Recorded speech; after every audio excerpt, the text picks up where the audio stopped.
I had spent the last 30 years of my life reading people from behind the gavel. Their tone, their posture, even their silence, I could tell what made them tick. So when I pulled up to the front gate of my own recently purchased ranch in Redstone Valley and saw a woman standing in the middle of my driveway with arms folded like she owned the earth, I already knew what she was. The posture said power, but the eyes, narrowed and unblinking, screamed insecurity. I'd barely shifted the truck into park before she was waving me down like I was a trespasser. "You can't come in here," she barked. "This is a private community. Residents only." I didn't flinch. I just rolled down the window and gave her the slow, deliberate nod of a man who wasn't in the mood for theatrics. "I am a resident. I just closed on the ranch at the end of Sparrow Trail." Eyebrows lifted, surprised that I spoke so calmly.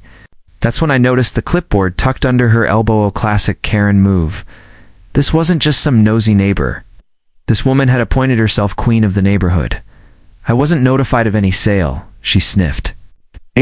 "The president of the HOA, and we vet everyone who moves in. You must be mistaken." I gave her a thin smile. "I'm not. And I don't need your permission."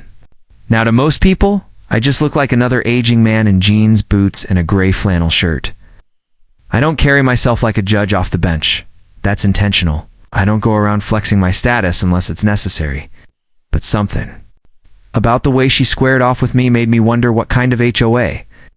President treated property owners like squatters. "I'm calling the sheriff," she snapped. "You're not entering this property without HOA clearance. You could be dangerous." Dangerous? I had spent more time keeping communities safe and laws upheld than she could imagine. But fine. Let her dig her own grave.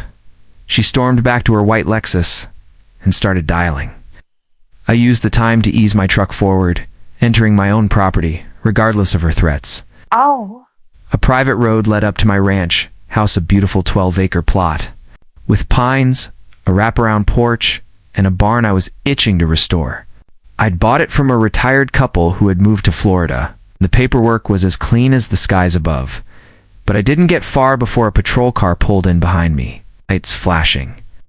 Karen stood proudly next to it, arms crossed like she'd just captured an escaped fugitive. The deputy approached with caution, but no aggression. "Sir, we got a call about a possible trespasser. Mind telling me what's going on?" "I'm Judge Matthew Carver," I said plainly. "Retired from the 9th Federal Circuit. This is my property. I have the deed and sale documents in the glove box." The officer blinked. He wasn't expecting that. "The federal judge?" Karen's smirk faltered. "Yep," I said, pulling the folder from my truck. "Bought it 3 weeks ago. I have no legal obligation to check in with a homeowners association I'm not even a member of." The deputy reviewed the papers, nodded, and handed them back. "Looks legit. Sorry for the trouble, Judge. Welcome to Redstone Valley." Karen's jaw went slack. "You can't just move in. We have bylaws, a committee." "You have nothing that trumps a legal deed," I replied coolly. "And unless you're planning to sue the state of Texas, I suggest you stand down."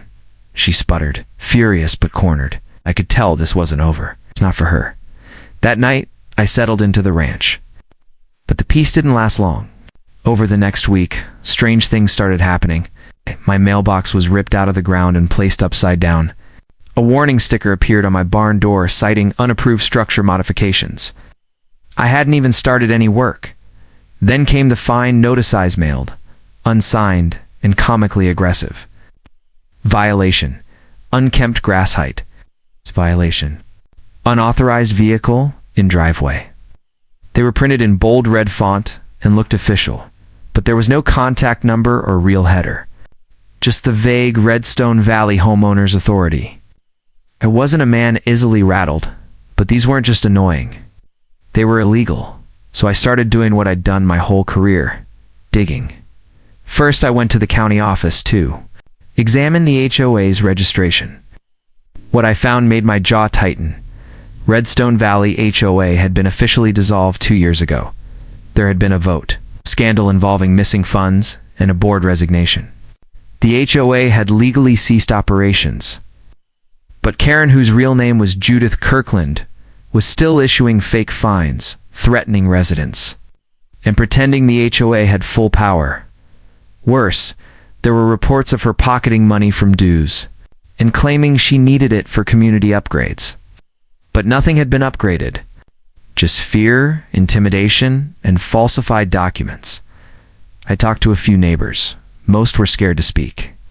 But one older man, Donnie, told me everything.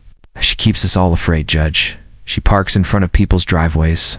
She calls code enforcement if your trash bins are out an hour early. If you say something, suddenly your property gets vandalized. I nodded. I'd heard enough. It was time to bring the law back to Redstone Valley, not with anger, but with the full weight of my background. I wasn't just some retired judge living off the grid.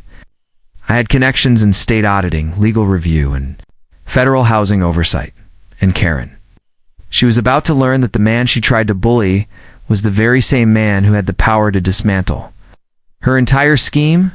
I submitted a request to the state attorney general's office to investigate an unregistered organization collecting illegal fines. I cited my findings, attached all the bogus violation notices, and included screenshots of neighbors' testimonies within days. An official inquiry was opened. But Karen didn't know that yet. Instead, she escalated. One morning I came out to find trespassers spray-painted in red across my barn. A citation was taped to my door claiming I owed $2,700 in HOA violations, and worst of all, a petition slipped into every mailbox in the valley demanding that I vacate for community safety. That was the final straw. She had turned my property into a war zone, misled my neighbors, and now she was trying to get me removed from land I legally owned. I'd had enough, but I didn't retaliate the way she expected. I filed an injunction. I called in favors. And I prepared something that would make her fraudulent little empire crumble in front of everyone, something she could never escape from. No matter how many fake fines or baseless threats she conjured, the next time she tried to stand in front of my gate and stop me, she wouldn't just be dealing with a retired man in boots and denim. She'd be facing a federal judge with evidence, precedent, and power. And I was about to shut her HOA down permanently, 3 weeks after Karen's spray-painted trespasser on my barn. The gavel dropped not in a courtroom, but in my living room. The investigation into the so-called Redstone Valley HOA had picked up steam quickly. The Texas Attorney General's office confirmed what I had already discovered.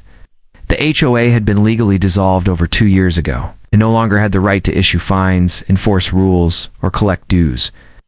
And yet Judith Karen Kirkland had continued doing all of that and more. It wasn't just fraud. It was extortion. I worked closely with state regulators to build the case, providing copies of all her fake notices, photos of the vandalism, and testimonies from over 8 residents. Once word got out that someone was finally standing up to her, neighbors started talking. Most had paid Karen fees in cash because she claimed online payment wasn't allowed. One woman, a widow named Marta, handed over $4,000 over the last year in made-up landscape violation charges. Karen didn't just bully, she stole. I hosted a small gathering one Saturday. 10 neighbors showed up. Most brought stacks of mail violation slips, fake ballots, so-called HOA updates, all fake, all authored by Karen. Some even bore her signature. Sloppy, illegal, and easy to trace. But Karen had no idea. The net was closing in. She kept operating as if nothing was happening. I spotted her stalking by my ranch several times a week. Each time she paused to photograph something on my property, scribbling notes on that ever-present clipboard. It was almost pathetic how committed she was to her imaginary empire until the state auditor showed up at her door. I wasn't there when it happened, but Donnie, my neighbor, called me laughing. They showed up with a whole team, he said. Karen tried to slam the door on him. Didn't work. They went right in. She came out screeching like a banshee 10 minutes later, swearing it was a setup. It wasn't a setup. It was accountability. The state audit revealed that over $38,000 had been collected illegally from residents in the 2 years since the HOA dissolved. Karen had no separate business account, no oversight, no accountability. It all went straight into her personal checking account. Worse, She'd falsified several documents forms that looked like official HOA votes, community decisions, and homeowner obligations. She'd been playing judge, jury, and executioner. Well, not anymore. That week, I received a call from the district attorney's office. Charges were being considered: fraud, impersonation of a legal entity, misuse of funds, and harassment. They'd be conducting formal interviews with the victims soon, and I was going to testify. Karen must have caught wind, because just 2 days later, she came marching up my gravel driveway like a tornado wrapped in beige capris. "You think you're a hero?" She spat, jabbing a finger at me while I sat on my porch with coffee. "You're ruining this neighborhood?" "No, I said calmly. "You already did that. I'm just cleaning up the mess." Her face turned purple. "I built this community. People respected me. Out of fear. That's not respect. That's tyranny. You don't belong here," she screamed. "You're not one of us." I stood slowly, setting down my mug. "I'm a United States federal judge, Miss Kirkland. I've overseen cases that shaped national law. But what you've done here, it's pretending to be an authority, manipulating your neighbors, stealing from people who trusted you. That's criminal." She froze. I never stole anything," she stammered. "Tell it to the court." That night, I received a notice from the sheriff's office. Karen was officially being charged with multiple counts and a restraining order had been filed on behalf of the community. She was banned from representing any HOA, collecting money from residents, or entering properties other than her own. She was done. But I wasn't. I went one step further, working with a pro bono legal team. I helped the residents file a class action lawsuit. They wanted their money back, and they deserved it. The legal strategy was simple: restitution, damages for emotional stress, and a permanent injunction preventing her from ever forming a legal housing entity again. The trial date was set 3 months out. Karen went quiet. No more clipboard. No. More fines. Her Lexus didn't leave the driveway for a week. Then, something unexpected happened. The media got wind of the story. One of the local journalists, sharp woman named Leslie Cruz, called me for an interview. She'd been digging into HOA corruption cases across the state and thought this one was golden. "You've got everything," she said. "A rogue HOA, a corrupt president, victims afraid to speak, and then a judge moves in and flips the table. It's like a movie." I agreed to toke on the record. The segment aired the next Friday. Karen's face appeared on screen, shouting about bylaws and property codes as the narrator calmly explained the fraud, the collapse of the HOA, and the criminal charges pending against her. That was the final nail in the coffin after the story aired. Yes. More victims came forward. People from neighborhoods she'd consulted in the past. She had a pattern entering weekly organized HOAs, scaring residents with codes and bylaws, and then quietly taking control when no one resisted. Turns out Redstone Valley wasn't her first rodeo, but it would be her last. The court ruled in favor of the plaintiffs. Karen was ordered to pay over $60,000 in restitution, plus an additional $25,000 in damages. Her assets were frozen pending collection, and she was banned from participating in any HOA or real estate board in the state of Texas for life. As for her house, she sold it within 2 months of the ruling and disappeared.